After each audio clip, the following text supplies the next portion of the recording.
For centuries, the legend of Bloody Mary has haunted those brave enough to whisper her name in front of a mirror.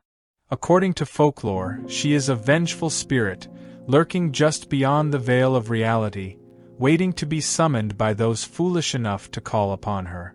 The legend claims that she can be seen in mirrors, sometimes like a disfigured woman marked by flames standing behind you, other times she appears as you.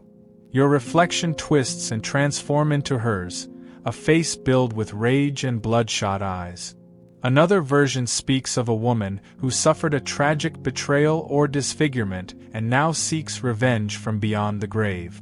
In this episode, we'll uncover the chilling origins of Bloody Mary, exploring who she might have truly been, according to folklore and history. You'll hear terrifying accounts from those who claim to have encountered her. And by the end, we'll reveal the ritual said to summon her, if you dare to try it yourself. Queen Mary. One of the most infamous figures associated with this legend is Queen Mary I of England, known in her time as Bloody Mary. Born in 1516 as the daughter of King Henry VIII and Catherine of Aragon, Mary endured a turbulent life before ascending to the throne in 1553. As England's first ruling queen, her reign was marked by a brutal campaign to restore Catholicism after her father's Protestant Reformation. Queen Mary is often remembered by the moniker Bloody Mary. This epithet stems from her fervent efforts to restore Catholicism during her reign from 1553 to 1558, a period marked by the execution of over 300 Protestant dissenters.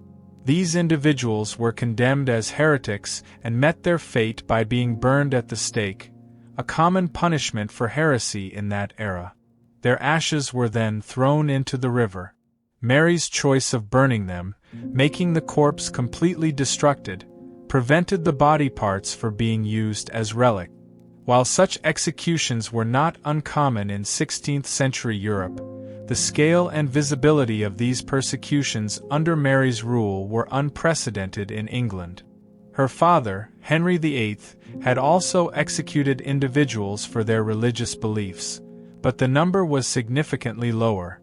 The severity of Mary's actions left a lasting impression on the English populace. The posthumous reputation of Mary was further cemented by John Foxe's book, Acts and Monuments, commonly known as Foxe's Book of Martyrs. Published in 1563, this work detailed the sufferings of Protestant martyrs, with a significant focus on those executed during Mary's reign.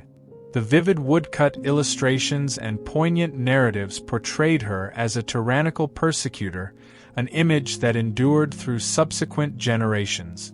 Mary died at age 42 in 1558 during an influenza epidemic. When she died, many people meant that she had a lot of spilled blood on her hands, with nearly 300 persons burned at the stake.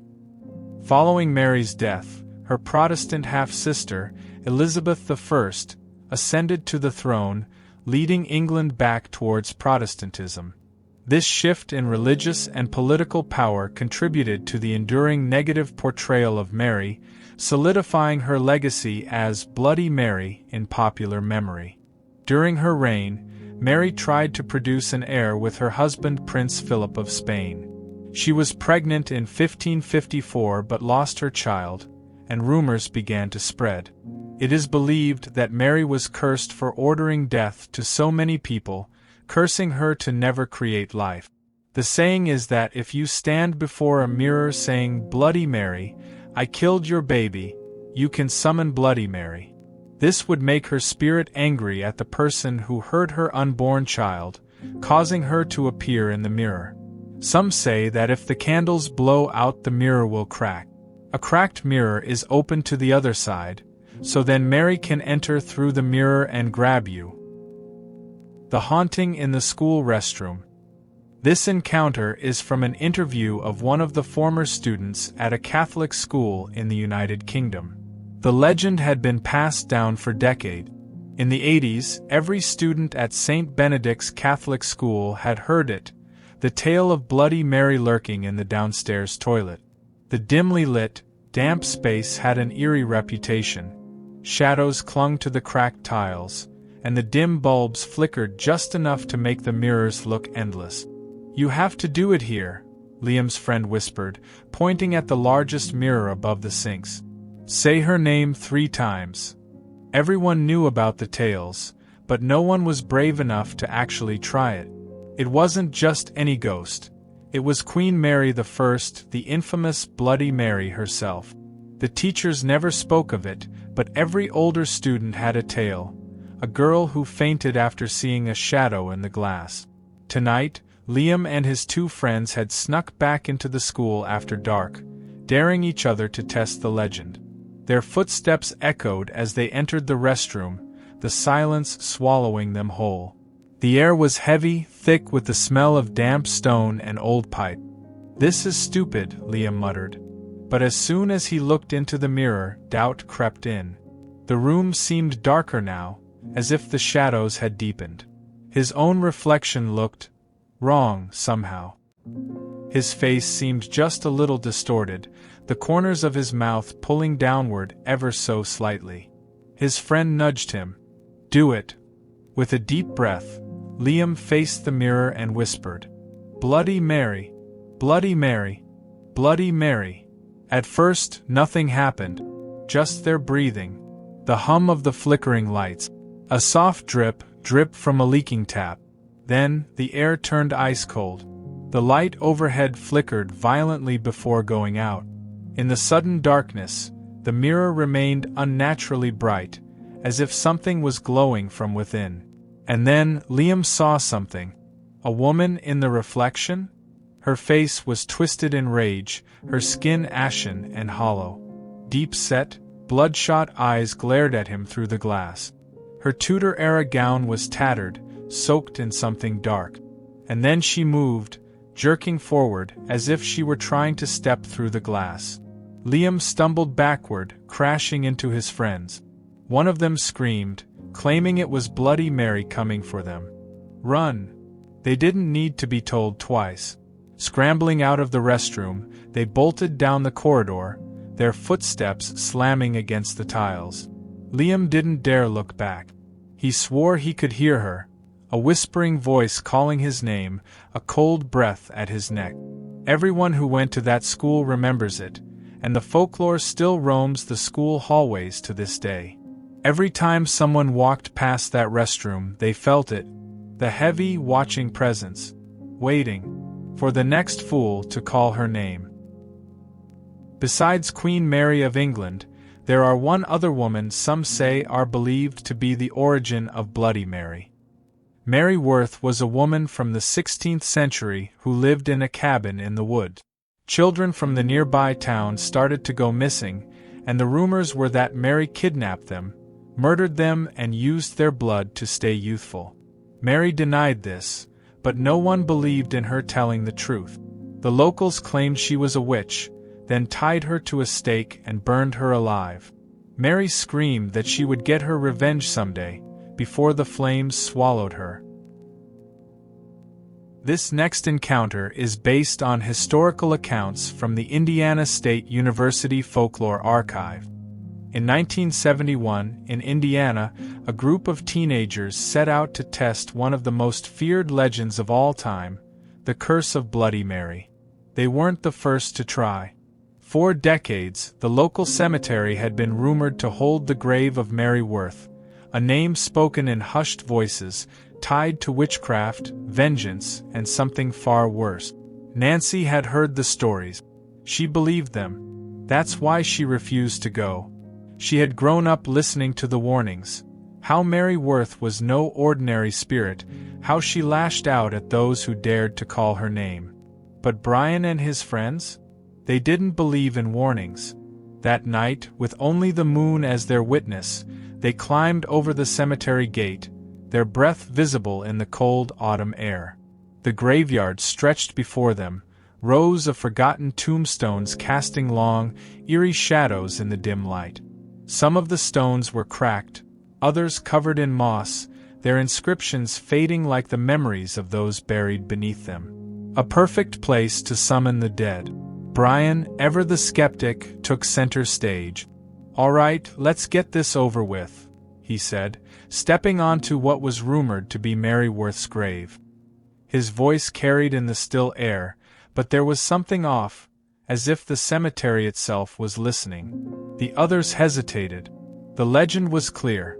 Say that you don't believe Mary Worth was telling the truth, and she will come for you.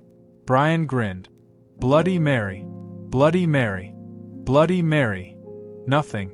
Smirking, he added, "I don't believe in you." His friends exchanged nervous glances. The silence felt wrong.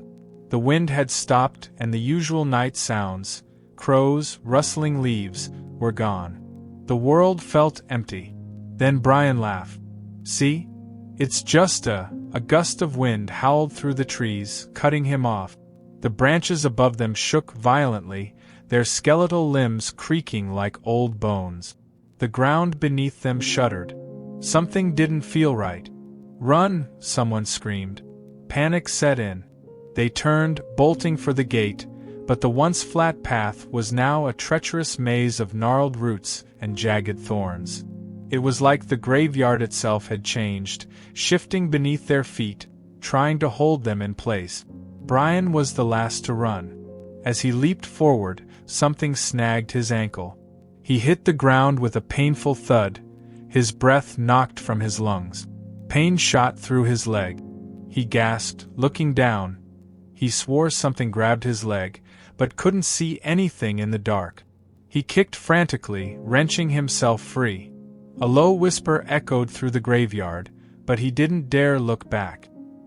He scrambled to his feet and ran. His hands shook as he felt the fresh cuts along his arms and legs, deep, stinging wounds that hadn't been there before. They didn't stop running until they reached the main road, gasping for breath beneath the warm glow of the streetlights. It was over, or so they thought. Brian's wounds never fully healed. The cuts, deep and jagged, left thin scars, a reminder of the night he challenged Bloody Mary and lost. Nancy never went near that graveyard again, she never needed proof.